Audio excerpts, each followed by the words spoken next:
Well, if you're like me, there is no such thing as a bad box of chocolates. And there's nothing, bad getting a box of chocolates. But the one thing that can make a box of chocolates less good, what would it be? Coconut. Well, yeah, I would agree with you there. But the reason is if there's no map to tell you what's in the chocolates. You get those sometimes? And exactly, because I don't want to bite into a coconut. I'm looking for the caramels. Yeah. And so I want to follow that map. And so if you don't have a map, what do? Poke your finger. Either you eat the corner or you poke your finger. Why? Because you want to know what's inside.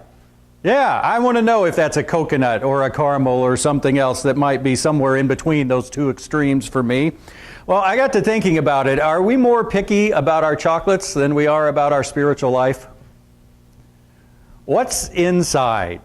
What's on the inside? We're continuing through Mark. We're in chapter 12. We're going to be at verse 38 today.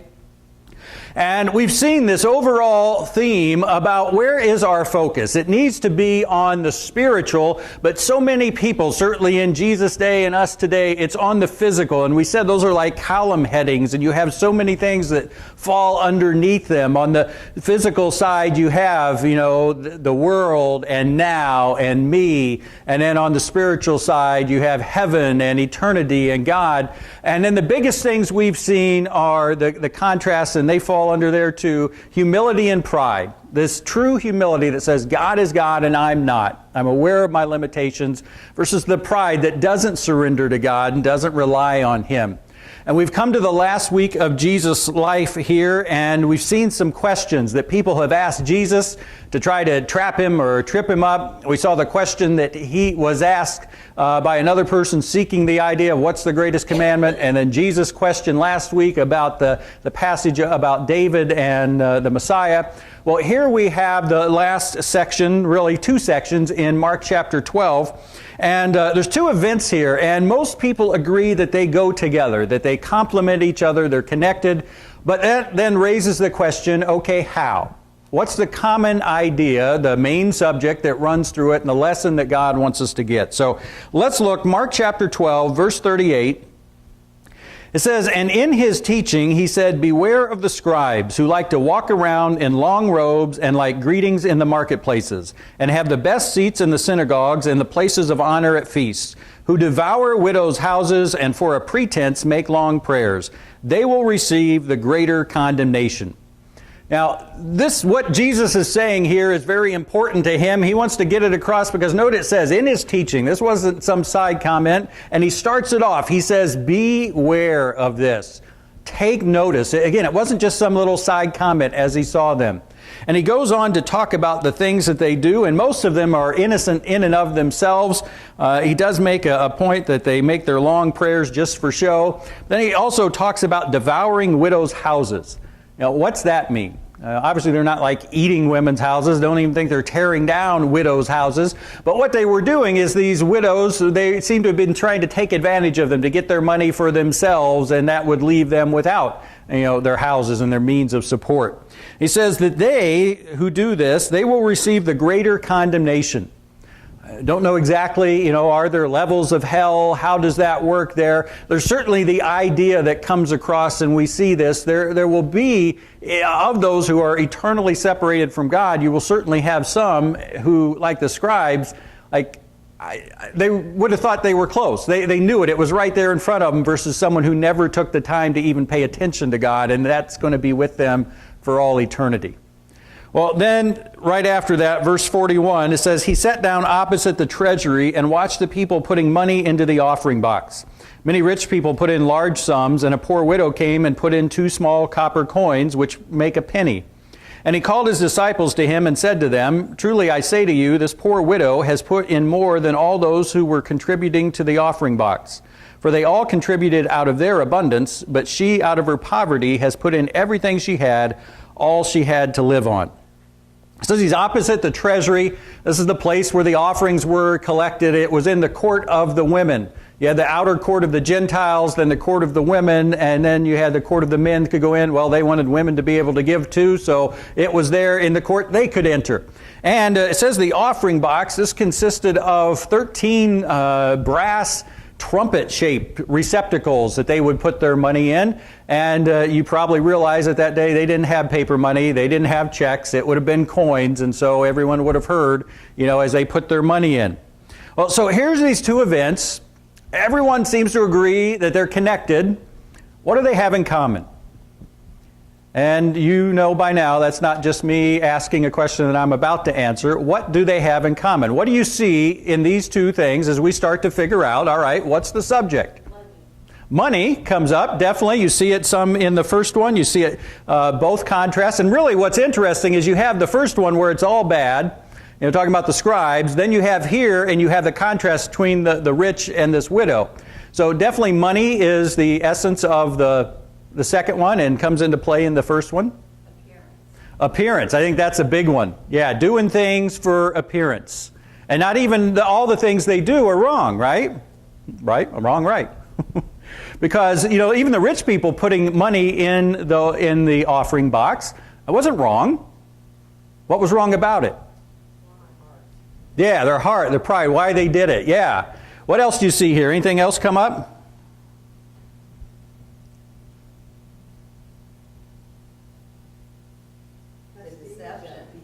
Deception for, what's that? The prestige. The prestige, yeah. Yeah, so that's what is happening here. You see what is taking place. You see there's an element of certainly appearance, and I'm doing it for the prestige, doing it for other people, and what other people notice, what the whole system is set up to notice. And so I think that's what's being talked about here is, these empty acts in one sense versus certainly this widow's faith-filled act. It comes out of her faith, seeking man's attention versus God's. As we talk about these columns, all right, whose attention are the scribes seeking? Whose attention are the rich people seeking? And whose attention is this widow seeking? So what I want us to see, I think the idea that guides us here is we will always be tempted to seek man's attention more than God's. Now, I think some people maybe are more immune than others, but I think to some degree, in some ways, there'll always be something that says, I want that attention. Now, I like God's too, but they all could have had God's. Everyone, again, we're going to see the widow obviously had God's, and no one else would have noticed her, but they all wanted that extra, and some to such a degree that because they got man's attention, they wound up without God's, certainly positive attention. And I think that can happen to all of us. And I think that's what is coming about here. When Jesus says in verse 38, in his teaching, he said, beware of the scribes who like to walk around in long robes. Notice he's not addressing the scribes. He's not saying, hey, you shouldn't walk around in long robes. You shouldn't do this. Shouldn't devour widows' houses. He's not addressing them. He's addressing the crowd. He's addressing the people. And he's not addressing their teaching specifically.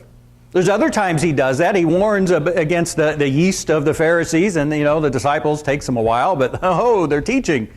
But here he's talking about their actions. And what is interesting is the specific, he's talking to the crowd about the scribes' actions.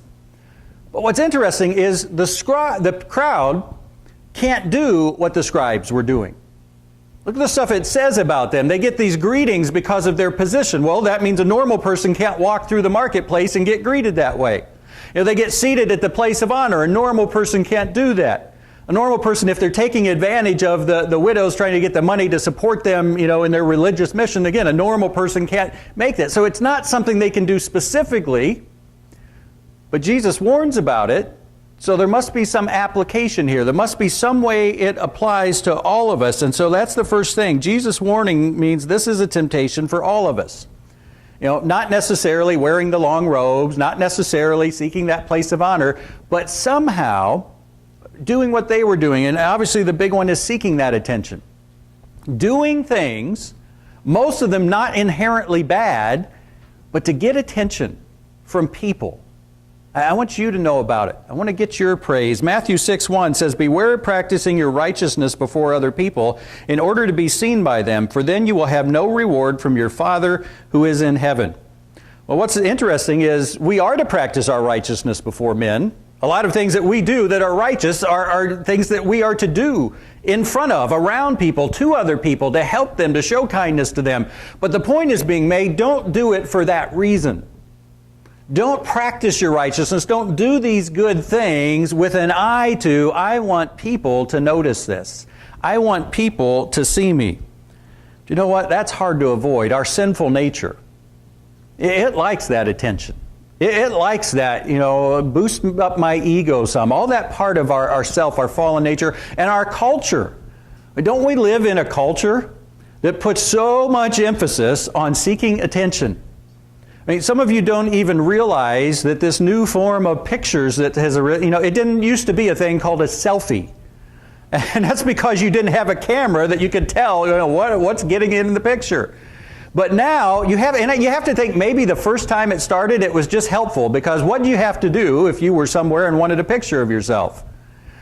Well, either that, or you'd ask somebody, and you're like, please don't take my camera, but take a picture of me and my wife in front of whatever. Well, now you just take your camera, hold it there. There, you got you and your wife in the Eiffel Tower or whatever it is. But that's not all it is. I mean, there's whole applications that's all you do is you just upload these selfies over and over, doing nothing more than saying hi. What is it about us that just I want you to see me? That's our culture, and so we're surrounded by that. It's hard to not be impacted by that. That and our sinful nature, it can be hard to separate the two.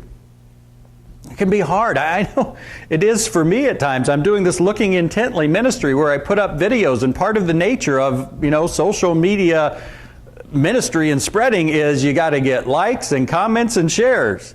And so that helps me. But boy, there's times where I look at it and 4 likes. No one liked that? Oh, come on. It's hard to separate that. That part of me that wants that attention. How do I avoid that? Jesus is warning. He knows that's going to be in there for all of us to some degree. And then the other thing about this, and we mentioned a little, I think, but we didn't use the word, is hypocrisy. And that's what Jesus is really condemning here, And how is it hypocrisy? Well, as a disciple of Christ, I've said, God, I'm totally surrendered to you. I'm totally committed to you. But I want some of this attention too. I want some of there. I don't want all the glory to go to you. I'd want some of it for myself. And hypocrisy, it's like the overarching thing. Wanting your attention is really being hypocritical as a follower of Christ, because I've said, God, I've died to myself. I'm living for you, but I'm also living a little bit for what people see. I have my security in you and your love, but that'll help me a little bit too. Again, it's hard to avoid that sometimes. Jesus is warning them, and he's warning us about this as well. There's not anything Jesus condemns more than hypocrisy, of saying I'm this way and then acting a different way. Matthew 23, the whole chapter. Woe to you, you hypocrites. Yeah, over and over. In John chapter 5, verse 44, Jesus is speaking to the leaders, and he says, how can you believe in him when you receive glory from one another and do not seek the glory that comes from the only God? So he's saying, how could you ever? They're saying, obviously they don't believe he's from God. And he's like, how could you believe I'm from God? Your whole focus is seeking glory from each other. You don't want what God wants. That's not your first priority. And I think sometimes we look at them and we should say, we realize the Pharisees, they're the guys in the black hats in the Bible. But how'd they get that way? They didn't start off saying, hey, let's form a group of really, corrupt religious people. Want to be in? They started off with good purposes, and they got that way. How did this happen to them? And I've said before, I've become more and more convinced of it. Anytime you look in the Bible and say, how could they? Be sure and ask, has it happened to me? Because if it could happen to them, it could happen to us. How could the Israelites grumble to God after being released out of Egypt? They're like, it would have been better in Egypt. How could they say that? I don't know, but if they could, I could. We see the disciples over and over. Jesus is there 1 on 12 with them. What better? And he's explaining and he's teaching, and over. I mentioned the yeast of the Pharisees, and they're like, hey, did you forget the bread? Why'd you forget? How could they? Have I?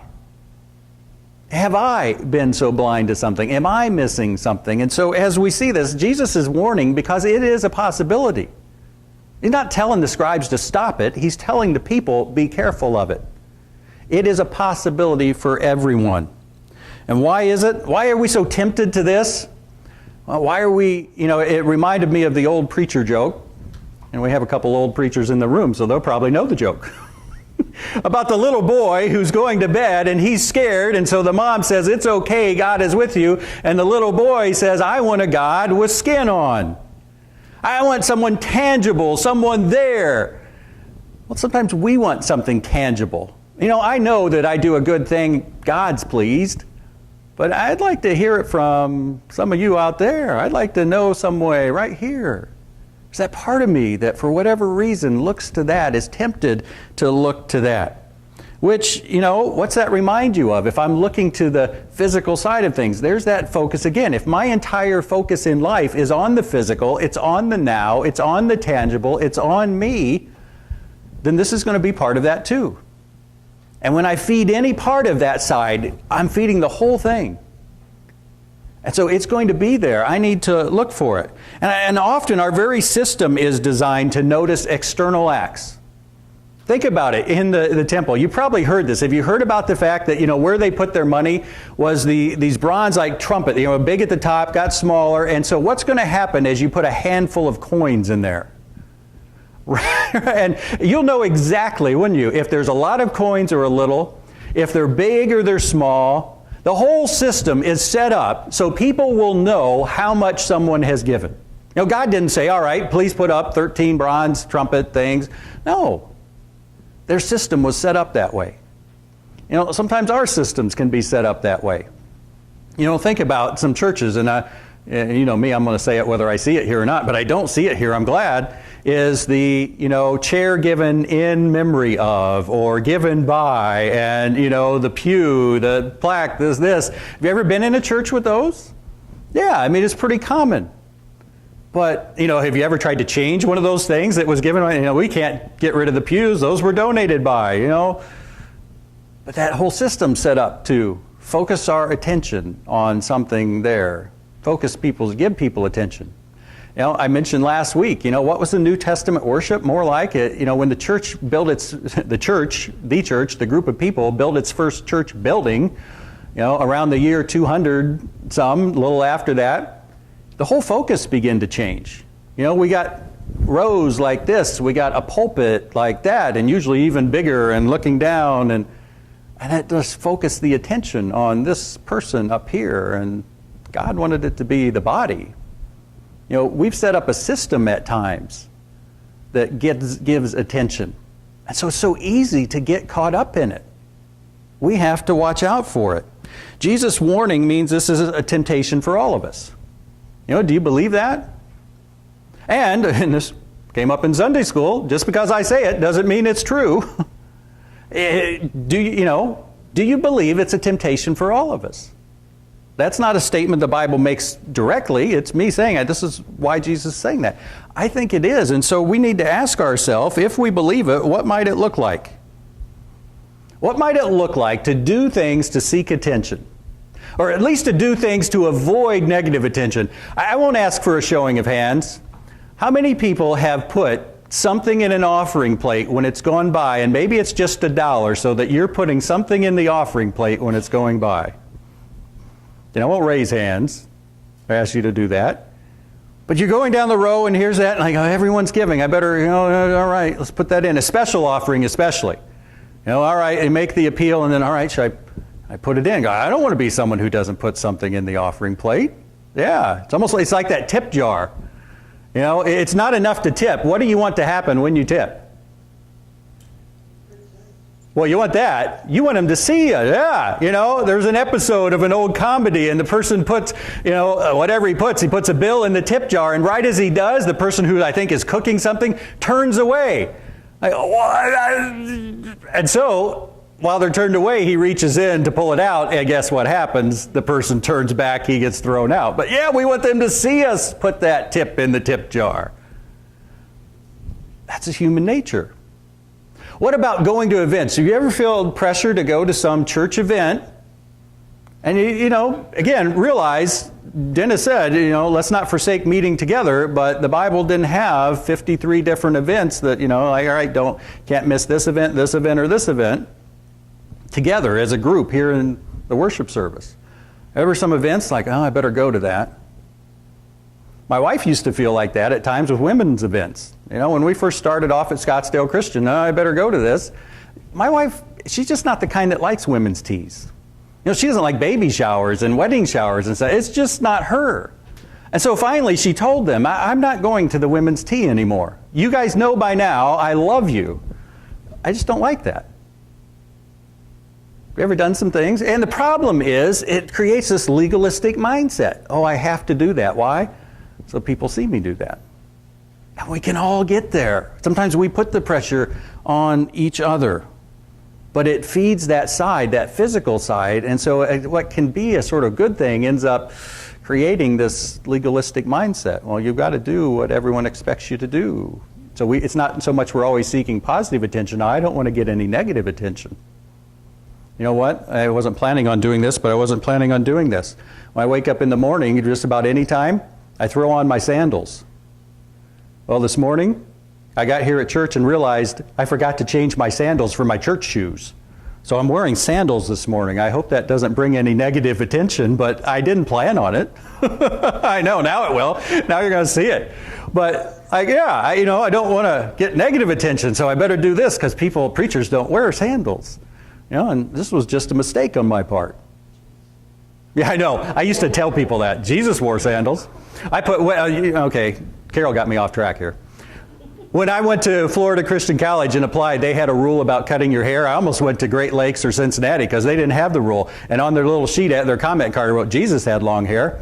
Not that I know he had long hair. That's back when I still thought the old picture of the white guy with the beard and, and long hair. Yeah, that's Jesus. Learned that one too, wasn't right. But yeah, all these things that we can do, like I don't want the negative attention. But it creates a difficult mindset. We've seen that over and over. These things can lead to bigger problems. And so Jesus is warning, beware of these guys. Beware of what they're doing. Standing around trying to get attention. There's things that you could do. And then in the same way, and here's the opposite effect, or the effect that goes with it, it's easy to overlook small acts done in faith. We get this mindset of, all right, notice the big things, and what do we miss? Small things done in faith. Verse 41, Jesus sat down opposite the treasury and watched the people putting money in the offering box. Why did he do that? I got to make it clear when my questions you're supposed to ask and answer, and some of them you're not. Why did he do that? I think it's because money is so tangible. I've said that before. You learn a lesson with money, dollars and cents. I got a bill for $200, I have $100, God, I need your help. Versus I got like maybe just a difficulty in general and a relational issue, like, no, I'm doing good. No, the other one, I know, I need your help. And when he helps, I see his help. And so I think it's to show us. It helps us learn this lesson, so many lessons about him, dependence and faith, in a tangible way. Well, Jesus looks here like, here's a tangible teaching moment. Many rich people put in large sums. How'd they know? Because you heard it. You heard all the big coins going down. And a poor widow came and put in 2 small copper coins, which make a penny. Who noticed that other than Jesus? No one noticed that. They noticed all the rich people, but who noticed that woman? No one. No one noticed. And if they did notice, what did they notice? Well, she didn't put in much. Yeah, she didn't put in much. Now, everything about the system was designed to notice the big sums and not the little, to overlook that. And so Jesus has to point this out. He called his disciples to him, and he said to them, I want you to get this, because you're going to miss it. Everything's set up so that you miss this. It's the world. It's human nature. I don't want you to miss this.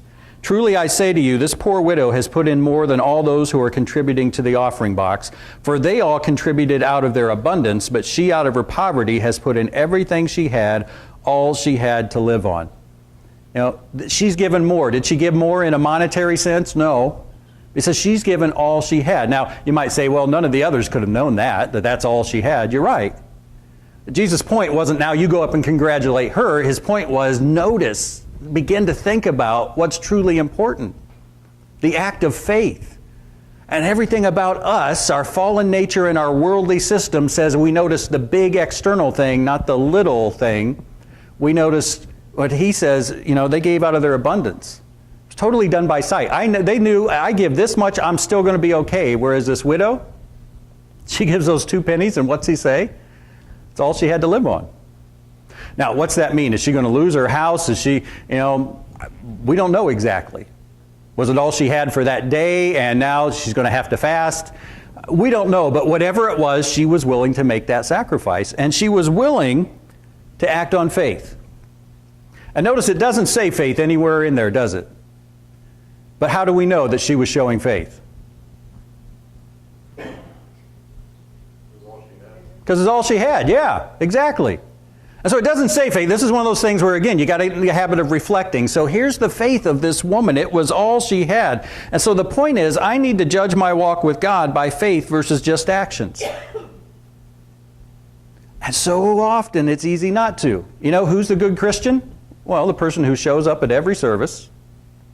The person who tells us, I spend so much time reading my Bible and doing this. I volunteered at this place and that. Are any of those things bad? Not at all. But this is showing us, is there that faith there? Again, the scribes, other than the devouring the widow's houses, the scribes were doing good things. The rich were doing a good thing, putting money in the offering. But they didn't have faith like this woman did. And it's not an either or, it's just make sure we value faith and make sure we value it more. Because what's at stake here? It's the nature of my relationship with God. What do you imagine? Again, here's where we have to assume some things. What do you imagine or assume about this widow's relationship with God?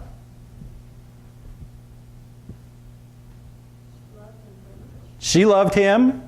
What else? She was pretty trusting. Yeah. Well, isn't that like, what have we seen? Love the Lord your God. Walk by faith. Seems like she had it. We don't know exactly where the rich people were. We know where the scribes were. They were doing good things and didn't have it.